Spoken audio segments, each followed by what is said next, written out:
King Tut may have had a short-lived legacy, but at least he didn't have to deal with a midlife crisis. Most of us are busy wallowing about our jobs, but Tutankhamun's reign was better than an HBO Max drama. Now, we've all grown up hearing about him, but do you know anything about him? Trust me, there are more twists in this boy's king's life than there are zigzag on the 3-level zigzag road in India.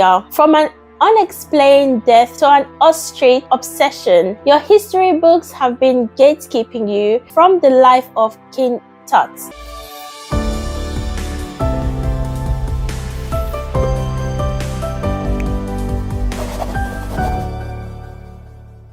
King Tut's brief but defiant rule. It's like the old saying, out with the old gods, in with the new. King Tutankhamun was a true hero to the Egyptian people. You see, his dad, King Akhenaten, had gone a bit rogue and started worshipping a sun god called the Aten. He even changed his name to Akhenaten and named Tut Tutankhamun, which means living image of Aten.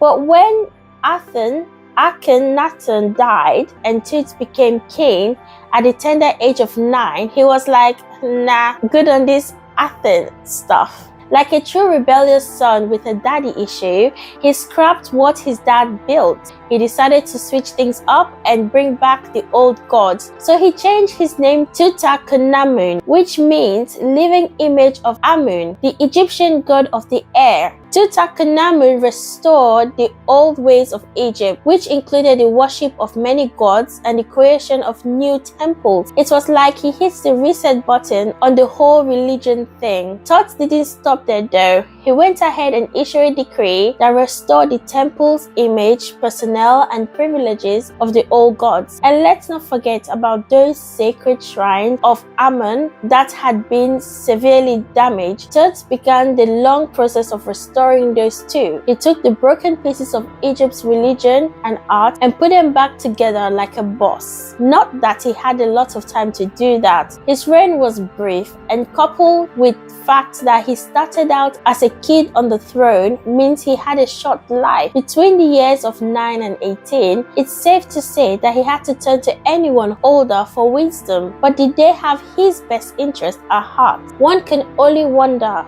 aloud. It's possible his reign was a game to some. Just pictures tens of viceroy and Petri Baelish. Now this was a young and likely impressionable king. Some scholars think that Tut's advisors and priests may have used him as a puppet to reclaim power for themselves, and others suggest that Tut's successors removed his name from the momentum and records because of his associates with his reviled sun god worship. Ouch. Talk about being erased from history. In the end, Tutankhamun's legacy lived on through the incredible treasures found in his tomb and through the enduring fascination with his brief but impactful reign. Who knew a boy king could make such a mark on history? But fate had other plans for him, or rather made sure he couldn't follow through on his, causing death and mummification. So, does anyone care to take the best guess at how King Tut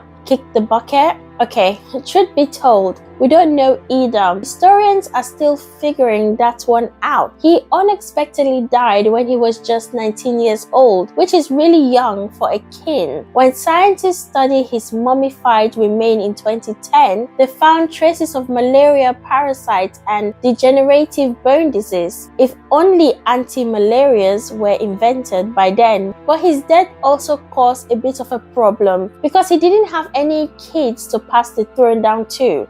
So he was succeeded by a guy named Ai, and Ai was out to get him in death too. But let's talk about the backstabbing royalty in a while. Now here's where things get really wild. After King Tut died, his name was actually stricken from the later king's list, and his momentum were taken over by his former general Horemheb. It wasn't until the famous archaeologist Howard Carter came along in 1922 and conducted a systematic search of the Valley of the Kings, that the location of King Tut's tomb was finally rediscovered, from being wiped from records to becoming more famous than his predecessors with properly documented reigns. Talk about a karmic comeback. But the state of his mummified body continues to raise doubts. The poor guy was wrapped up so hastily that he may have suffered more in death. His body had some damage that occurred right before or after he died. Plus, when they were extracting him from his coffin, his body sustained even more damage. The injuries to his chest and legs led some people to think it might have been an accident, like maybe he had a chariot or hunting mishap, or maybe he died on the battlefield. Others think he may have been murdered. Who knows? Few evil advisors entered the scene. Maybe it was all just a big conspiracy. But conspiracy or not, the same ritual applied to him. We already know that the ancient Egyptians had some interesting belief about the afterlife. They thought that if they wanted to live again after they died, their body had to be preserved in lifelike condition. So they created a science for it called artificial mummification. Basically, they will use this salt called natron to dry out the body, then wrap it in many layers of bandages to keep it looking like it did when the person was alive. They will even take out the organs like the liver and stomach and keep them separate. Now, get this. They thought the brain was useless, so they will just toss it out. They believed that the heart was the organ that was responsible for reasoning, so they left it in the body. Except King Tutankhamun doesn't have a heart. Instead, the undertaker put an amulet in his body that had a special spell on it for the afterlife. Some people think this was just because the undertaker had messed up and lost his heart, but others believe that maybe he died far away from home and his heart was already too decayed by the time his body was brought in for mummification. Heart or no heart, at least the man was buried with what mattered most: gold to last generations, dressed in gold and daggers. Thanks to Carter, we know our boy King loved all things gold. Imagine having a tomb filled with all the bling in the world.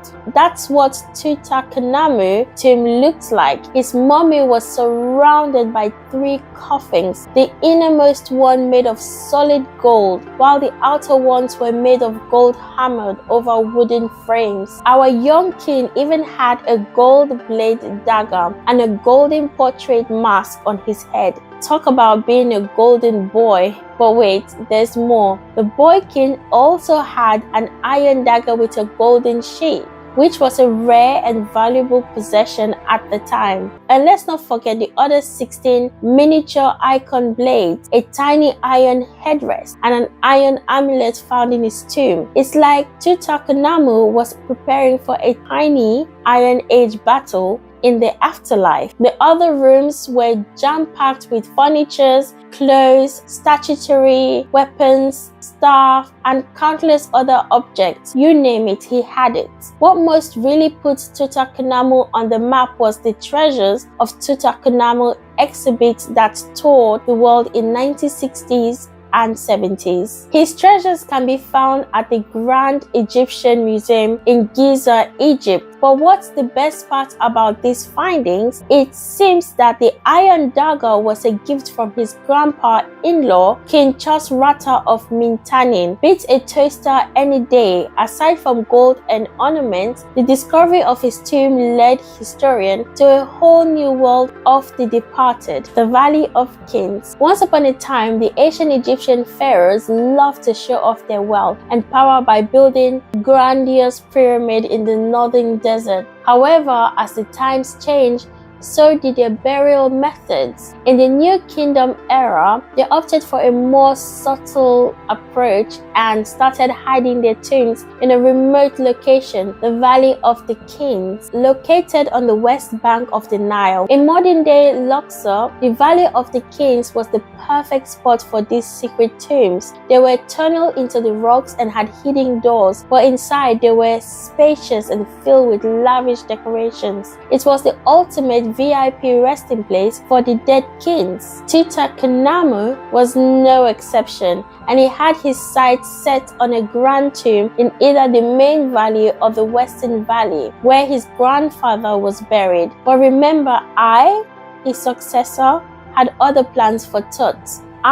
Who inherited the throne as an elderly man, made a strategic swap. I may have thought, why to waste a perfectly good tomb when I can use it for myself? Just 4 years after Tutankhamun's death, I was buried in a magnificent tomb in the Western Valley, next to Amenhotep III tomb. Some suspect that Tut may have died too young to finish building his dream tomb, but that seemed unlikely since other kings had managed to complete the tomb in just a few years. But wait, there is more. Recently, Egyptologists have been buzzing about the possibility of undiscovered secret chambers hidden behind the plastered wall of Tutankhamun's burial chamber. Maybe he had more treasures to show off after all, and they are just waiting to be discovered. It's like a real-life treasure hunt, but with a fewer pirates and more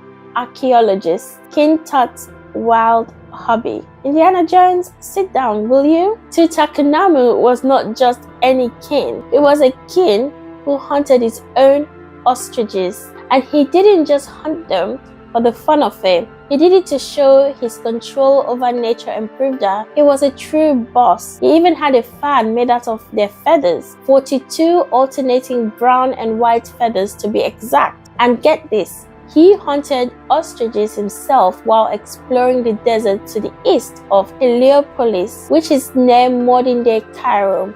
He was a hands-on man, you see. He loved a challenge, but even wanted to show it off. An engraving on the fan's palms shows Tutankhamun heading out in his chariot to hunt ostriches and returning in triumph with his prey.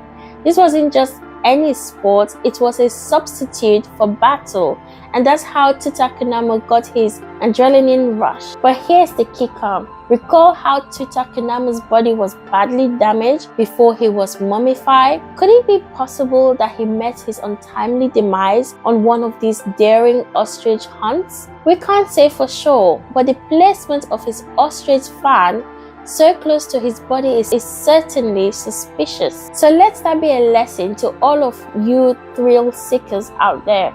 Sometimes the most dangerous prey is the one you least expect. Do you think there's more to King Tut's death than just malaria?